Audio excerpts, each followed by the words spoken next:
బాబు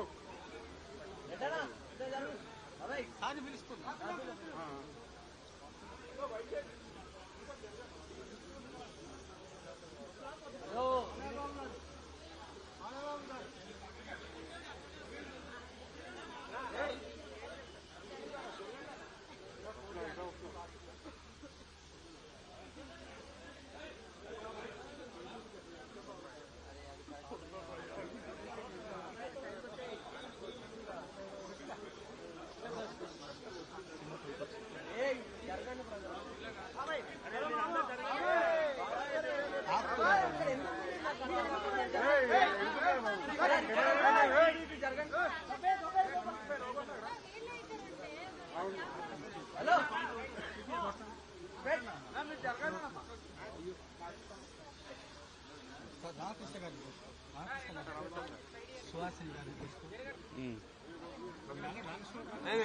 దానిపండి ఇక్కడ మన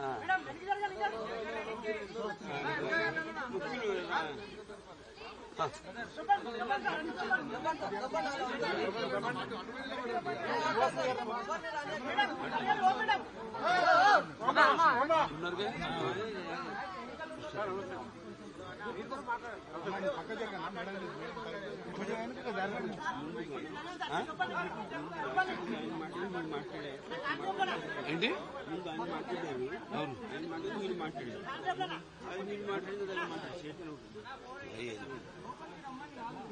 అంతే కదా. అందరికీ నమస్కారం. రామారావు గారి 30వ వర్ధంతి ప్రతి సంవత్సరం ఇక్కడ ఆయన గారి దగ్గరికి రావడం, ఆ మహానుభావుని తలుచుకోవడం, ఆయనకి ఘన నివాళులు అర్పించడం, అది ఒక ఆనవాయితీగా. అంటే భూమి మీద అందరూ పుడతారు గిడతారు కానీ అందరూ మహానుభావులు కాలేదు.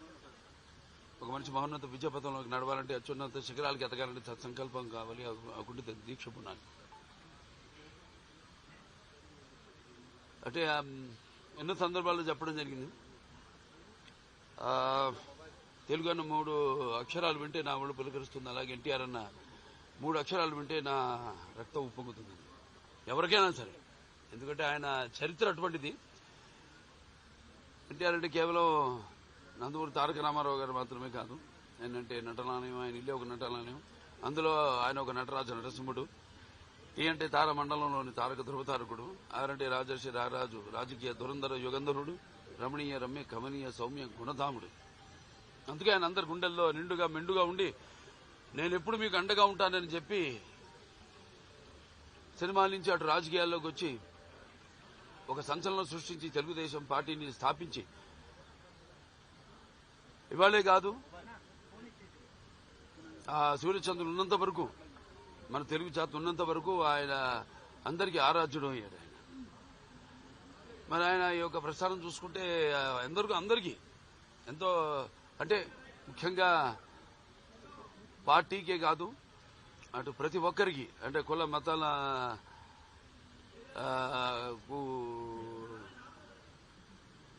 తావు లేకుండా అటు ఆయన చేసే సినిమాలు అయితేనేమి, అంటే ఒక ఆయన నటుడిగా ఆయన నటించినప్పుడు పౌరాణికాలు ప్రాణం పోసుకున్నాయి, జానపదాలు జావలీలాడాయి, అలాగే సాంఘికాలు సామజ వరగమనాలు అయ్యాయి. పద్యం పదులెక్కింది, పాట నాటు నేర్చింది, కళమ్మ తల్లి కన్నుల పండుగ చేసుకుంది, కలకలలాడింది, గలగల నవ్వింది. అనే నటనలో మరి ప్రపంచంలోనే అనితర సాధ్యమైన పాత్రలు, ఎవరు చేయలేని పాత్రలు. అంటే పౌరాణికం మనకు పరిమితం అయితే, అంతేకాకుండా ఎన్నో ప్రయోగాలు ఆయన చేశారు.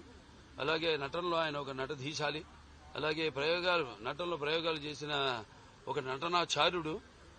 అలాగే మరి చేసిన ప్రతి పాత్రను కూడా పరకాయ ప్రవేశం చేసి అణువణువులు నింపుకుని ఆ పాత్రలకు ప్రాణం పోసిన మహానుభావుడు నందమూరి తారక రామారావు. అటువంటి నటుడు ఎటు చూసినా ఎటు వెతికినా కూడా ఎక్కడా మనకి కనిపించడు అని ప్రతి ఒక్కరు ఒప్పుకుని తీరుతారు.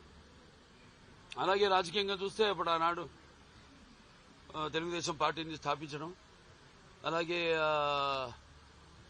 అంతవరకు రాజకీయాలు దూరంగా ఉన్న వాళ్ళందరికీ చేయూతనిచ్చి, బడుగు బలహీన వర్గాలు వాళ్ళైతేనేమి, లేకపోతే తాడిత పీడిత కులాలు, మైనారిటీలు అందరూ కూడా ఈ యొక్క రాజకీయాల్లో ఉన్న ఈ అధికారంలో ఉన్న పదవులు దూరంగా ఉన్న వాళ్ళందరికీ చేయూతనిచ్చి తీసుకొచ్చి వాళ్ళని రాజకీయ పదవులు కట్టబెట్టి సత్కరించిన మహానుభావుడు నందమూరి తారక రామారావు గారు.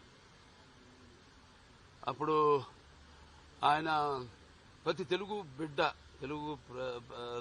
ప్రతి తెలుగు మట్టి గడ్డ కూడా నేను తెలుగువాడిని అని సందర్భంగా చెప్పుకుని దమ్ము, ధైర్యం, తెగువ, అలాగే వాళ్ళకున్న అహంకారానికి పదులు పెట్టి సానబెట్టి బయటికి తీసుకొచ్చి వాళ్ళ చేత చెప్పించిన తెలుగు తేజం నందమూరి తారక రామారావు గారు. తెలుగుదేశం పార్టీ పెట్టి మరి అంతవరకు నేను చెప్పిన దూరంగా ఉన్న వాళ్ళందరినీ కొంతమందికే పరిమితమైన రాజకీయాల్ని అందరికీ పంచిపెట్టి కట్టబెట్టి వాళ్ళకి పదవులు కట్టబెట్టి అలంకరించిన మహానుభావుడు నందమూరి తారక రామారావు గారు. అలాగే ఆయన రాజకీయాల్లో ఆయన ప్రవేశపెట్టిన పథకాలు చూస్తే ఎంతో సాహసోపేతమైనవి, అలాగే సామాన్యులకి ఎంతో అనుకూలమైనవి, ఉపయోగకరమైనవి కూడా. అంటే ఎన్టీ రామారావు గారు రాజకీయాల్లోకి రాకముందు వచ్చిన తర్వాత ఆయన ప్రవేశపెట్టిన పథకాలు ఇప్పటికీ కేవలం మన తెలుగు రాష్ట్రాల్లోనే కాదు, యావత్ భారతదేశంలో ప్రతి ఒక్కడు కూడా వాటిని ఆదర్శంగా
Welcome.